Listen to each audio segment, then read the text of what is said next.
વિદ્યાર્થી મિત્રો, ટેટ 1 અને ટેટ 2ના નવા અભ્યાસક્રમ અનુસાર ગુજરાતી અને અંગ્રેજીની અર્થગ્રહણનું નવું પુસ્તક આવી ગયું છે કે જે તમને આગામી પરીક્ષાની અંદર ખૂબ જ ઉપયોગી નીવડશે.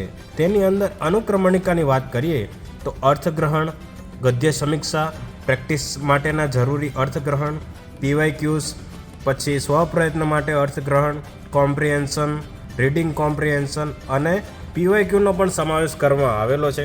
જેવી રીતના આપણો ટેટ 1નો નવો સિલેબસ આવ્યો છે તે જ પ્રમાણે આ બુકનું સંકલન કરવામાં આવ્યું છે. તો આજે જ જ્ઞાન લાઈવ એપ્લિકેશન ડાઉનલોડ કરીને તમે આ બુક સેટ કોમ્બોની અંદર મેળવી શકો છો.